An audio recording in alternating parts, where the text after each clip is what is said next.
యేసుని ప్రేమ ఛానల్కి స్వాగతం. దయచేసి ఈ ఛానల్ని లైక్ చేయండి, షేర్ చేయండి, సబ్స్క్రైబ్ చేయండి. బైబిల్లోని ప్రతి పుస్తకాన్ని వరుసగా అధ్యయనం చేస్తున్న వేద పాఠశాల పరిశీలన కార్యక్రమానికి శ్రోతలకు స్వాగతం.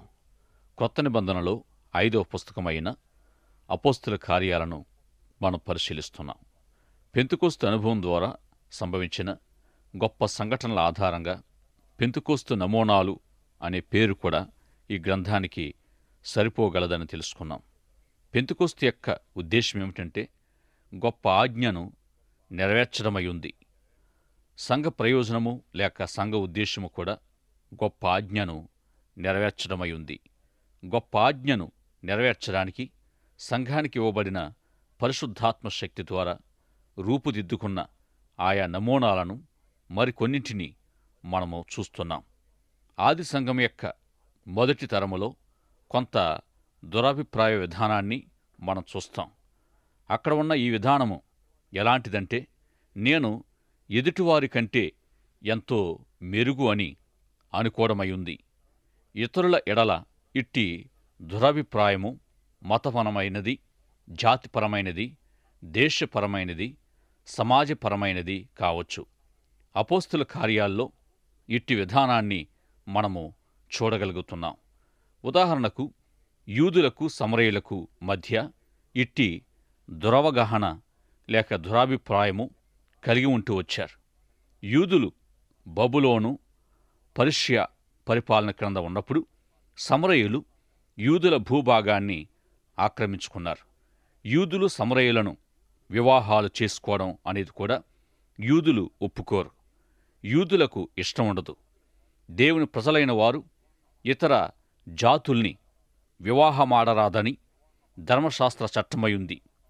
అయితే ఆది సంగమం ద్వారా సువార్త వ్యాపించి సమరయ ప్రదేశాలకు వ్యాపించినప్పుడు పెంతెకోస్తు అనుభవం ద్వారా యూదులు సమరయుల ఎడల కలిగి ఉండే తమ సహజ ద్వేషాన్ని యూదులు జయించగలిగారు.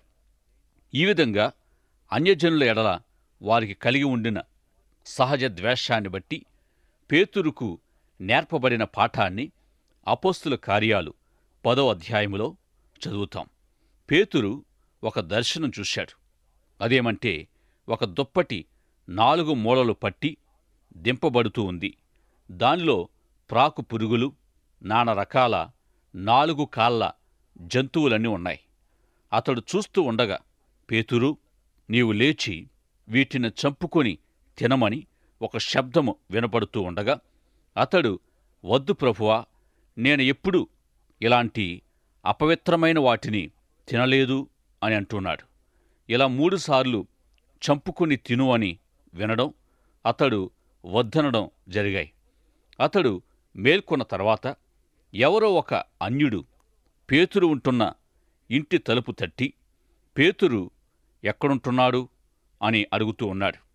అప్పుడు పేతురు సముద్రము దగ్గర ఉన్న సీమోననే చర్మకారుని ఇంటిలో ఉన్నాడు. ఇక పేతురు కోసం వచ్చినతడు ఎవరంటే, ఇటలీ సైనిక పటాలములోని శతాధిపతి అయిన కొర్నేలి అనే ఒక భక్తిపరుడు. దేవుని దర్శనం పొంది పేతురును పిలిపించుకొని రక్షణ పొందడానికి అవసరమైన విషయాలను వినమని తాను చూచిన దర్శనములో బోధించబడ్డాడు. ఈ విధంగా పేతురు నివసించే ఇంటి చిరునామా కూడా కొర్నేలి దర్శనములో తెలుసుకొని తన సేవకులను పేతురు కొరకు పంపించాడు. ఇక కొర్నేలి ఒక అన్యుడని మాత్రమే గాక, రోమా ప్రభుత్వ అధికారములో ఉన్నందున 2 విధాలైన శత్రుత్వాలు పేతురు కలిగుంటూ వచ్చాడు. అన్యజనులు యూదుల దృష్టిలో కుక్కల్లాంటివారై ఉన్నారు. యూదులు కానివారి ఇంటికి వెళ్లడం యూదులకు నిషిద్ధమైన విషయం. అట్టి పరిస్థితుల్లో ఒక అన్యుడు తన ఇంటికి వచ్చి రక్షణార్థమైన సంగతులను చెప్పమని కోరడంతో ఆ దర్శన వివరం పేతురుకు అర్థమైంది. రక్షణానుభవానికి కొర్నేలిని నడిపించడంలో పేతురుకు దర్శనం అవసరమైందని దేవునికి బాగా తెలుసు. పేతురును తీసుకొని వెళ్లడానికి వచ్చిన పనివానితో వెళ్ళమని పరిశుద్ధాత్మ పేతురుకు సెలవిచ్చాడు. పేతురు బయలుదేరి వెళ్ళాడు. అతడు కొర్నేలి ఇంటికి సమీపిస్తూ ఉన్నప్పుడు కొర్నేలి వచ్చి పేతురు పాదాలపై పడి నమస్కరించి పేతురును ఆహ్వానిస్తున్నప్పుడు కొర్నేలి తనకిస్తున్న గౌరవాన్ని పేతురు అంగీకరించక, లేచి నిలువు, నేను కూడా నరుడనే అని కొర్నేలిని పైకి లేవనెత్తాడు. పేతురు కొర్నేలి తనకు చేస్తున్న పాదాభివందనాలను స్వీకరించడానికి ఇష్టపడలేదు. పరిశుద్ధాత్మ నడిపింపు మేరకు కొర్నేలి ఇంటికి పేతురు వెళ్ళినప్పుడు బంధుమిత్రులందరినీ తనింటిలో ప్రోగుచేసి పేతురుతో ఏ విధంగా ప్రభు దర్శనం పొందాడో కొర్నేలి వివరించాడు. ప్రభు అతనిని దర్శనములో, కొర్నేలి, నీ ప్రార్థనలు వినబడినవి, నీ ధర్మకార్యాలు దేవుని సముఖములో జ్ఞాపకార్థముగా ఉన్నాయి. నీవు యుప్పేకు మనుష్యులను పంపి పేతురను, మారుపేరుగల సీమోనును పిలిపించుకొని రక్షణార్థమైన సువార్త వినమని బోధింపబడిన విషయాలన్నీ పేతురుకు చెప్పి, ప్రభు నీకాజ్ఞాపించినవన్నీ వినడానికి మేమిక్కడ చేరి ఉన్నామని కొర్నేలి పేతురును ఆహ్వానించాడు. అప్పుడు పేతురు వారి మధ్య నిలవబడి తనకు కలిగిన దర్శనాన్ని వివరిస్తూ సువార్త చెప్పడం ప్రారంభించాడు. పేతురుకు కలిగిన దర్శనములో ప్రభు స్వరము అతనిని ఆ జంతువుల్ని చంపుకుని తినమని చెప్పినప్పుడు పేతురు అపవిత్రమైనవని నేను తిననని చెప్పాడు. దేవుడు పవిత్రం చేసిన వాటిని నీవు అపవిత్రంగా ఎంచవద్దని అతనికి తిరిగి తిరిగి వినబడింది. పేతురు ఈ విషయాలను వారికి చెబుతూ కొర్నేలి ఇంటికి ప్రయాణం చేస్తున్నప్పుడు అన్యుల ఎడల యూదులకు గల సహజమైన ద్వేషాన్ని గూర్చి దేవుడు తనతో మాట్లాడినట్లు పేతురు తెలుసుకున్నట్లుగా వారికి చెప్పాడు. అన్యుల ఎడలనైన దురాభిప్రాయాలను జయించిన సందర్భంగా అక్కడ పెంతెకోస్తు అనుభవం మనం చూస్తాం. పేతురు దేవుని వాక్యం బోధిస్తూ ఉండగా అక్కడ ఉన్న వారందరికి పైకి పరిశుద్ధాత్మ వచ్చాడు. యూదుల్లో నుండి యూదేతర అన్య ప్రపంచములోనికి కూడా పరిశుద్ధాత్మ వెళుతూ ఉన్నాడు. ఒక వ్యక్తి ప్రభు శిష్యునిగా చేయడంలో ముఖ్య పాత్ర వహించేది ఏమిటి అనేది ఆలోచిస్తే 8వ అధ్యాయములోని అద్భుతమైన ఒక సంఘటన ద్వారా అర్థం చేసుకోవచ్చు. యేసుక్రీస్తు చివరిగా శిష్యులకిచ్చిన గొప్ప ఆజ్ఞ నెరవేర్పు నిమిత్తం సంఘానికి ఇవ్వబడిన వాటన్నిటి ద్వారా అనేకులను శిష్యులుగా చేసి వారికి బాప్తిసమిచ్చి వారు గైకొనవలసిన వాటిని బోధించాలి. ప్రభు ఇచ్చిన గొప్ప ఆజ్ఞను నెరవేర్చడానికి శిష్యులు మొదట వెళ్ళాలి. వెళ్లడం అనే దాంట్లో శిష్యులు పూర్తిగా లోబడక యెరూషలేములోనే ఉన్నారు. అయితే సంఘం పైకి వచ్చిన శ్రమలు వారిని చెదరగొట్టడంతో వారు సమరయ తదితర ప్రాంతాలకు వెళ్లడం జరిగింది. గనుక శ్రమలు పెంతెకోస్తు నమూనాల్లో ఒకటై ఉంది. ఇక ఒక శిష్యుణ్ణి ఎట్లు తయారు చేయాలి, ఈ పనిలో ముఖ్యమైనది ఏమిటి? ఎప్పుడైనా నీవు ప్రయాణం చేస్తున్నప్పుడు నీ ప్రక్కన కూర్చున్న వారి పట్ల నీ బాధ్యత ఎంతటిదో ఆలోచించావా? సాధ్యమైనంత మేరకైనా ఈ బాధ్యతను నెరవేర్చి ఒకరిని శిష్యునిగా చేయడములో ప్రభు ఆజ్ఞకు లోబడుతున్నామా? ప్రభు ఆజ్ఞకు లోబడినప్పుడు మన తోటి ప్రయాణికులు కూడా శిష్యులు కాగలరు. ప్రభు ఆజ్ఞను మనము ఇంత తీవ్రంగా తీసుకుంటున్నామా లేదా? ప్రభు ఆజ్ఞలో శిష్యులుగా చేయడం అనేది ప్రాముఖ్యమైనది. ఇక ప్రభు ఆజ్ఞను నెరవేర్చి ఒకరిని శిష్యునిగా చేయడం కొరకు నీవెప్పుడైనా నిన్ను వాడుకొమ్మని ప్రార్థించావా?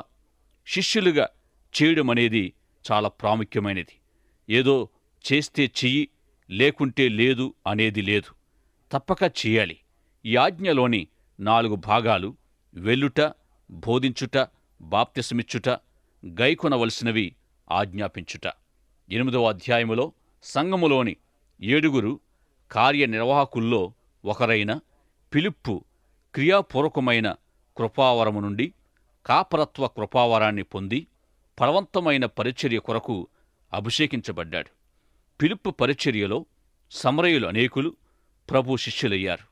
తన సువార్త పరిచర్య దినాల్లో ఫిలిప్పు ఒకసారి ఆత్మచేత గాజా పట్టణానికి దారితీసే అరణ్య మార్గానికి వెళ్ళమని ప్రబోధించబడ్డాడు.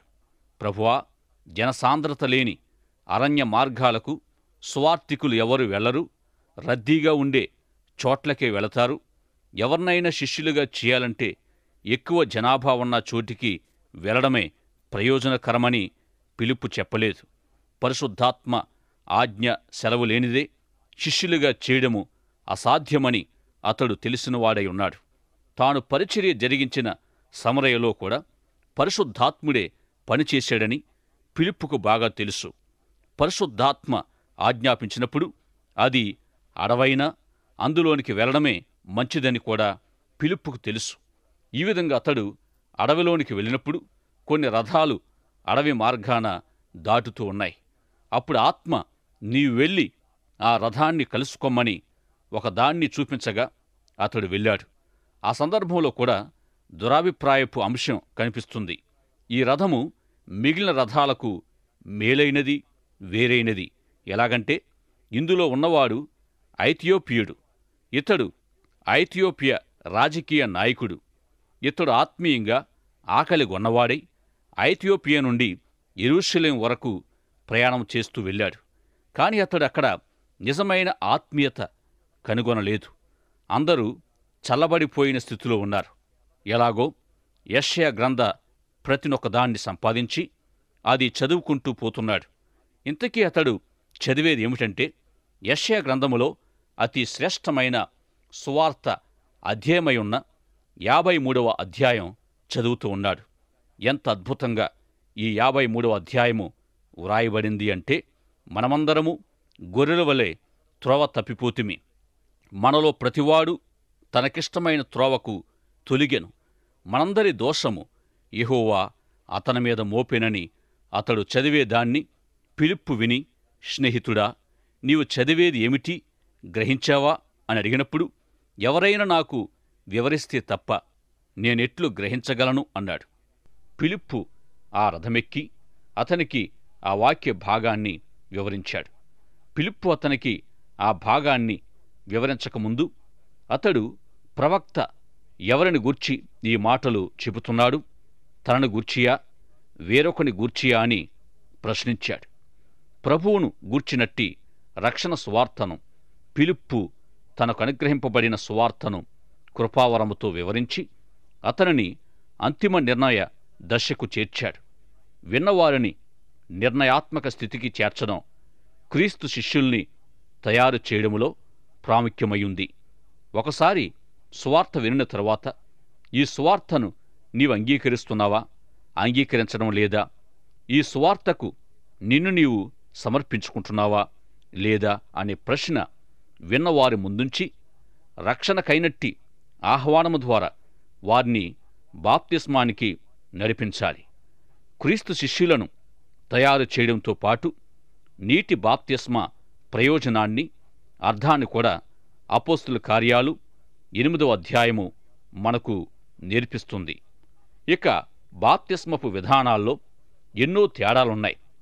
కొందరు చిలకరింపు, కొందరు వెనుకకు ముంచబడతారు, కొందరు మోకాళ్లపై ముమ్మారు ముంచబడతారు. ఈ విధంగా ఎన్నో అభిప్రాయాలు బాప్తిస్మాన్ని గూర్చినవి ఈనాడు మన ఎదుట ఉన్నాయి. ఇక బాప్తిస్మము ఏ విధంగా తీసుకున్నాము అనే దానికంటే బాప్తిస్మ యొక్క అర్థము, బాప్తిస్మ యొక్క ప్రయోజనము ప్రాముఖ్యమై ఉన్నాయి. బాప్తిస్మ యొక్క అర్థము ఏమై ఉన్నది? అపోస్తుల కార్యాలు 8వ అధ్యాయములో ఫిలిప్పు మనకు తెలియజేసిన కార్యమేమిటంటే, సువార్త ఎడలనైనట్టి అంగీకారము ద్వారా బాప్తిస్మానికి నడిపించబడడమే బాప్తిస్మపు ఉద్దేశమయ్యుంది. ప్రతి ఒక్కరూ తలలు వంచుకోండి, ఎవరు చూడకండి. ఇప్పుడు ప్రేరేపించబడినవారు మీ కుడి చేతిని పైకి చూపించండి అనేది బైబిల్లో లేకపోయినప్పటికీ సువార్తికులు రక్షణ పొందుతున్న వారిని హెచ్చరించి ప్రోత్సహించే విధానాన్ని దేవుడు ఎంతగానో వాడుకుంటూ ఉన్నాడు. అయితే ఇక బైబిల్ ప్రకారము ప్రజలను సువార్తను అంగీకరించే దశకు ఎట్లు నడిపించగలరు అనే ప్రశ్నకు కొత్త నిబంధన సంఘము మరియు ప్రభు యొక్క ఆజ్ఞ బాప్తిస్మాన్ని సమాధానంగా తెలియజేస్తున్నాయి. ముందుగా శిష్యులను తయారు చేయడం, తర్వాత బాప్తిస్మమివ్వడం అనేది గొప్ప ఆజ్ఞ యొక్క క్రమమయుంది. ఇక ఈ బాప్తిస్మము అనే అంశాన్ని ఇతరులు అంటే లోకము కూడా తేలిగ్గా అర్థం చేసుకోగలదు. ఎవరైనా ఒక వ్యక్తి 1-2 సంవత్సరాలు బైబిల్ పఠన తరగతికి హాజరై 2 సంవత్సరాలు గడిచిన తరువాత విశ్వాసము నిమిత్తమై ఎట్లు తీర్మానించుకొనాలి అనే ఆలోచన కలిగి ఉన్నట్టయితే బైబిల్ పఠన తరగతి నిర్వహించే వ్యక్తి సువార్తను అంగీకరిస్తున్న వ్యక్తికి బాప్తిస్మాన్ని గూర్చి తెలియజేసి బాప్తిస్మానికి నడిపించాలి. ఈ విధమైన మార్పు ఒక వ్యక్తిలో జరిగినప్పుడు ఆ వ్యక్తి క్రైస్తవ్యానికి ప్రతికూలమైన వాతావరణం నుండి వచ్చినవాడైతే అతని జీవనోపాధి మరియు అతని స్వాతంత్ర్యము మొదలైన వాటికి భంగం కలగవచ్చు. 8వ అధ్యాయములోని ఐథియోపియుడైన కోశాధికారి నీళ్లున్న చోటికి వారు వచ్చినప్పుడు నేను బాప్తిసం పొందడానికి ఆటంకమేమిటని ఫిలిప్పునడిగాడు. క్రీస్తు శిష్యుల్ని తయారు చేసే క్రమాన్ని మనము గత పాఠములో చూశాం. 8వ అధ్యాయములోనైతే ఫిలిప్పు ఒక శిష్యుణ్ణి తయారు చేశాడు. అనేకసార్లు బాప్తిసం కొరకైనట్టి సిద్ధపాటు లేక అర్హతలను గూర్చి ఆలోచించడం సంఘాల్లో జరుగుతూ ఉంటుంది.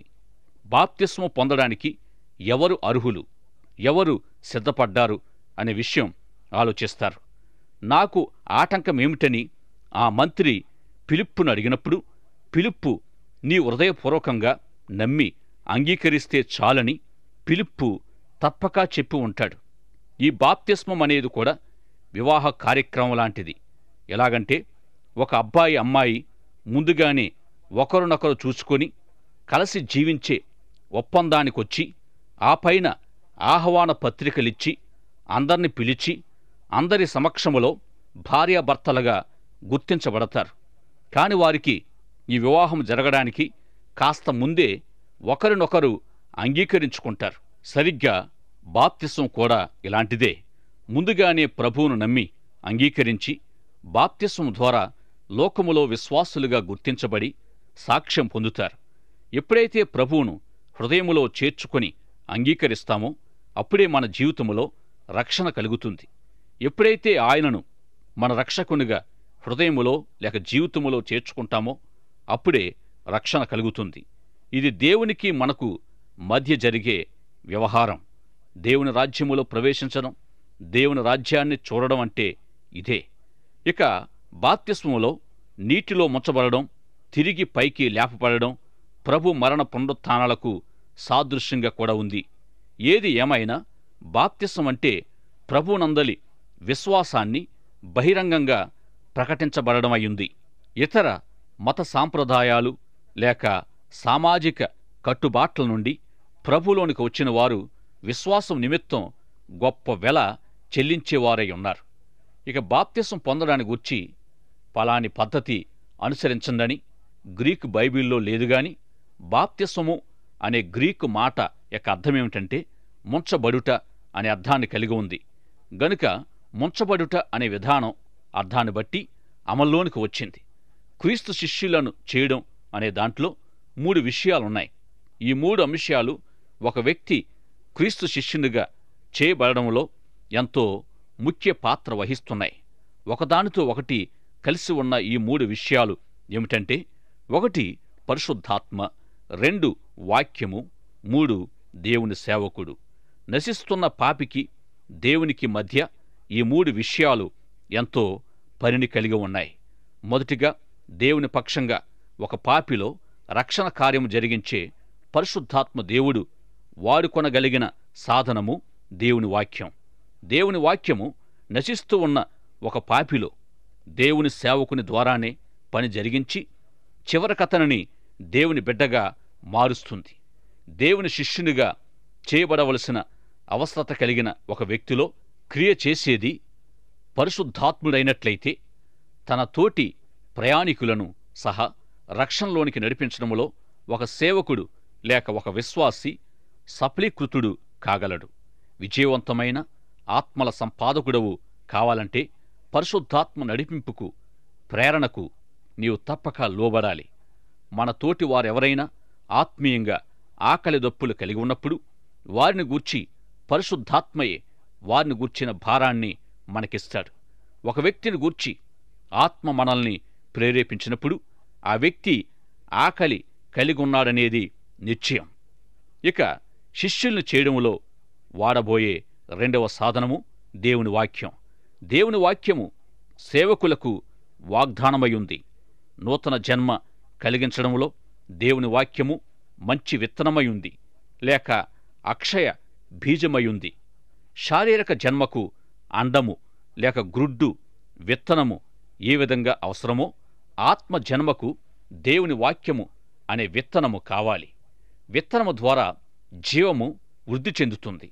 విశ్వాసము కలిగిన హృదయములోనికి దేవుని వాక్యము విడుదల చేయబడినప్పుడు, వాక్యాన్ని హృదయము స్వీకరించినప్పుడు, ఒక విశ్వాస హృదయము దేవుని వాక్యము కలుసుకొనినప్పుడు ఆత్మీయ జన్మం జరుగుతుంది. ఈ క్రమములో దేవుని వాక్యము ఎంతో ప్రాముఖ్యత కలిగి ఉంది. పాపికి దేవునికి మధ్యనుండగల మూడవ సంబంధం సువార్తికుడు. ఇథియోపియా నుండి యెరూషలేముకు ఎందుకు వెళ్ళాడా మంత్రి? ఇథియోపియని జీవితములో పరిశుద్ధాత్మ కార్యానికి నిదర్శనం ఏమైనా ఉందా? ఒక వ్యక్తి జీవితములో జరిగే ఆత్మ సంబంధమైన కార్యాలకు నిదర్శనం ఏమిటంటే ఆత్మీయ సంగతుల పట్ల ఆ వ్యక్తికి గల ఆసక్తియే నిదర్శనమయుంది. ఇట్టి ఆసక్తిని మనము కలిగి ఉన్నామా లేదా అనేదానికి లేదు అనే సమాధానము వచ్చినట్టయితే అదెంతో సిగ్గుకరం. ఆత్మ సంబంధమైన ధైర్యము, తగిన విశ్వాసము మనకున్నట్టయితే ఆత్మ సంబంధమైన ఆసక్తిని గూర్చి ఇతరులను ప్రశ్నించవచ్చు. ఐథియోపియుడైన మంత్రిలో దేవుని ఆత్మకార్యము చేసినప్పుడు అక్కడ దేవుని వాక్యము ముఖ్య స్థానములో ఉంది. అతడ భాగాన్ని చదువుతూ ఉన్నప్పుడు నీవు చదివేది గ్రహిస్తున్నావా అని ఫిలిప్పు అతన్ని అడిగినప్పుడు ఎవరైనా వివరిస్తే తప్ప ఎట్లు గ్రహించగలను అన్నాడు. ఇక్కడ మనము గమనించవలసిందేమిటంటే ఫిలిప్పును మంత్రి వద్దకు ఆత్మయే నడిపించాడు. అయినప్పటికీ సువార్తికుని అవసరత ఉంది. పరిశుద్ధాత్మ కార్యాల్లో సేవకుల పాత్ర ఎంతో ప్రాముఖ్యమైనది. 8వ అధ్యాయములోని పరిశుద్ధాత్మ కార్యాన్ని బట్టి మనము తెలుసుకోగలిగిన మరొక గొప్ప సత్యం ఏమిటంటే సేవకులు ఎంత బలహీనులైనా, బిడియస్తులైనా, తమ్మును తాము సరిగా గుర్తించుకోలేని కొరత కలిగి ఉన్నా కార్యము చేసేది యేసు ప్రభువే. సేవకులకు ఒకవేళ శిష్యులను తయారు చేయాలనే సంకల్పం లేకపోయినా ప్రభు ఉద్దేశించిన ప్రకారం, ఆయన వారికి తోడయున్న ప్రకారము ఇతరులలో రక్షణ కార్యము సిద్ధిస్తుంది. ఏది కొరవడినా గాని విధేయత ముఖ్యం. ఫిలిప్పు వలె శిష్యులను తయారు చేస్తున్నప్పుడు శిష్యులను చేయడమనేది ఎట్లో మరింతగా నేర్చుకోగలం. పెంతెకోస్తు నమూనాల్లో శిష్యులను తయారు చేయడం ఒకటైయుంది. అపోస్తల కార్యమంతటిలో ఇదే ముఖ్యంగా కనిపిస్తుంది. ప్రియ సోదరుడా, సోదరి, ప్రభువునందు నీ విశ్వాసముంచి బాప్తిసం తీసుకొని నశించిపోతున్న ఆత్మల పట్ల వేదన కలిగి ఆత్మల రక్షణార్థం పాటుపడుచున్నావా? దేవుడిచ్చిన ఆజ్ఞకు విధేయత చూపుచు ఆయన కొరకు శిష్యులను తయారు చేయుచున్నావా? ఒక్కసారి నీవు పరిశీలించుకోవలసిందిగా ప్రేమతో మనవి చేస్తున్నాను. దైవాశీస్సులు. దయచేసి ఈ ఛానల్ని లైక్ చేయండి, షేర్ చేయండి, సబ్స్క్రైబ్ చేయండి.